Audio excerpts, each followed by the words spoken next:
मैं ward number 49 में मैं मौजूद हूँ। मेरे साथ यहाँ से देख रहे चौधरी जी हैं, लगातार जनता से मिल रहे हैं, कैंपेनिंग कर रहे हैं और कैंडिडेट देख पा रहे होंगे पार्षद प्रत्याशी तन्मय जी हैं यहाँ से और लगातार जनता से भी मिल रही है, समाज सेवी भी रही है।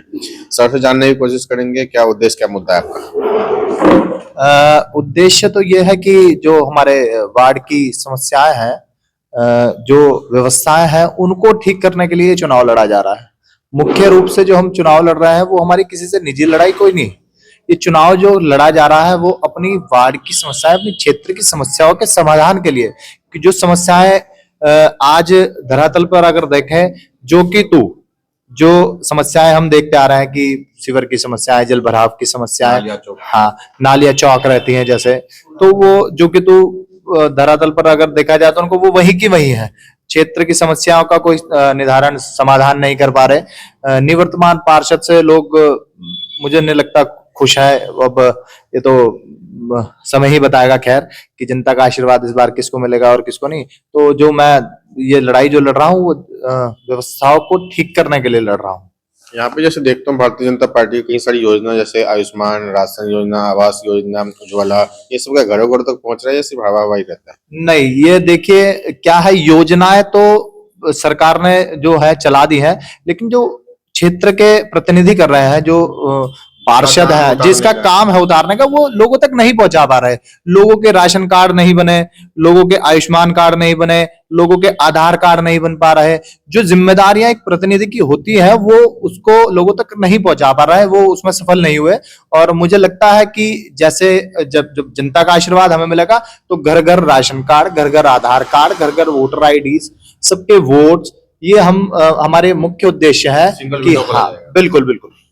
यहाँ पे जैसे स्ट्रीट लाइट्स देख रहा हूँ, है तो कहीं कहीं पोलों पे रात वगैरह को चलता है या नहीं, और सीसीटीवी लगनी जरूरी है क्योंकि अपराध जैसे दिनों दिन बढ़ते जा रहे, चेन स्नैचिंग वगैरह होता ही रहता है। हाँ, सुरक्षा की दृष्टि से देखिए सीसीटीवी तो मेरे ही वार्ड में नहीं बल्कि नगर निगम क्षेत्र में होने ही चाहिए। सब जगह आप देख सकते हैं घटना जो है आए दिन बढ़ती जा रही है। ये लूटपाट का विषय भी अपना रानीपुर क्षेत्र में भी डकैती हुई, तो ये तो दिन दहाड़े हो गई। तो और सीसीटीवी कैमरा जो है वो क्षेत्र में लगना चाहिए, क्योंकि यहाँ गलियां जो है वो इंटरकनेक्टेड है।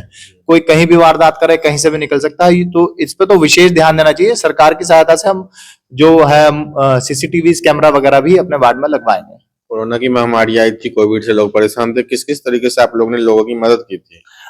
देखिए कोरोना काल तो एक ऐसा काल रहा कि हम आशा करते हैं कि वो काल कभी दोबारा ना आए।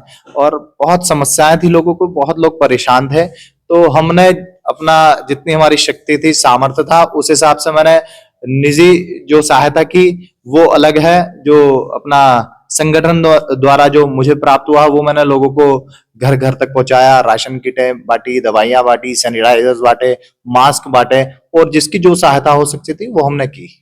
एजुकेशन और हेल्थ कितना जरूरी है, क्योंकि माननीय विधायक कौशिक जी का हॉस्पिटल उद्घाटन करना, डिग्री कॉलेज उद्घाटन करना, वार्डों में भी क्या है, कुछ क्लिनिक वगैरह खुलने चाहिए ताकि जो है लोगों को दूर वगैरह नहीं जाना पड़े। इसका काम होता है वार्ड पार्षद को उतारने का। क्या वार्ड पार्षद उतार पाए, बेहतर शिक्षा और स्वास्थ्य बना पाए। देखिए वार्ड पार्षद से तो कोई उम्मीद मैं नहीं करूंगा कि वो आने वाले टाइम में भी करेंगे, लेकिन मुझे लगता है कि हमारे यहाँ एक सीएचसी जो है वो हॉस्पिटल है, हमारे ही क्षेत्र में पड़ता है। वार्ड दूसरा है लेकिन क्षेत्र लगा हुआ है।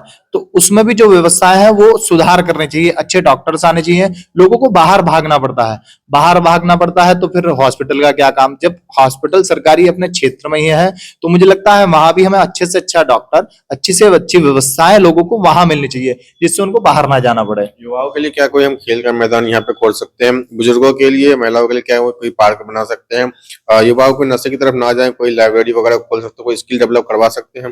देखिए क्षेत्र जो है हमारा, जो वार्ड है उसमें मैं नहीं समझूंगा, हाँ कंजेस्टेड है, घनी आबादी वाला क्षेत्र है। और पार्क के लिए तो मैं नहीं कह सकता कि हो, लेकिन हाँ सौंदर्यकरण के लिए हम एक आगे कदम उठा सकते हैं, और जो है वो मिलकर उठाया भी जाएगा। वो भी हमारी प्राथमिकता में है। हमने संकल्प पत्र में अपने दिया है वो कि जो है कि वार्ड का, गलियों का सौंदर्यकरण होगा, चौराहों का सौंदर्यकरण होगा। इसके लिए हम आगे काम करेंगे मिलकर। अच्छा, पिछली बार का जैसे मेयर था अनीता शर्मा जी थी, कांग्रेस की थी, और बीजेपी के ज्यादा वार्ड काउंसिलर थे। काफी बार जो लड़ाई झगड़ा होते थे, कई वार्डों के जो विकास काम रुके रहे, जो प्रॉपर विकास होना चाहिए वो विकास नहीं हो पाया। वो उन सब की जो है प्रभावित आपका वार्ड भी हुआ। देखिए ऐसा कुछ नहीं है, ये तो सिर्फ एक बहानेबाजी है। जिसमें सामर्थ्य होता है, जिसमें शक्ति होती है, वो अपने जेब से भी खर्च के विकास करता है। ये तो एक बहाना हो गया कि वो मेयर नहीं करने दे रही है और वहां से अप्रूव नहीं हो रहा। ये तो सब आजकल आप समझदार हो गए लोग, पढ़ना लिखना भी शुरू कर दिया है, तो सबको पता है कहाँ से क्या काम हो सकता है। तो मुझे नहीं लगता कि किसी भी पार्टी का मेयर आए और वार्ड पार्षद काम कराने में विफल रहेगा। ये तो सिर्फ एक बहाना हो गया। 23 तारीख का इलेक्शन है, लास्ट क्वेश्चन, जनता से क्या अपील करेंगे? लास्ट क्वेश्चन तो जनता से मेरी यही अपील रहेगी कि किसी भी क्षेत्र में, मेरे क्षेत्र में नहीं, हर वार्ड में आप एक योग्य शिक्षित और समझदार युवा जो कर्मठ है उसको ही चुने। सिंबल पे कोई नजर ना डाले। आप अपनी समझदारी से, बिना किसी दबाव में, बिना किसी किसी के कहे में आकर अपना जो योग्य प्रत्याशी है उसका चुनाव करें। धन्यवाद। तो आप सब कहना है कि ये किसी पार्टी का चुनाव नहीं है, ये आपके बीच में रहने वाला, आपके जो वार्डों की समस्या खत्म कर सके उसका चुनाव है। कोई यहाँ पे पार्टी जो है जीत को कोई फ्लाईओवर या एयरपोर्ट या स्टेशन बनाने की यहाँ पर जरूरत नहीं है। यहाँ आपके वार्डों की साफ सफाई हो जाए, नालियां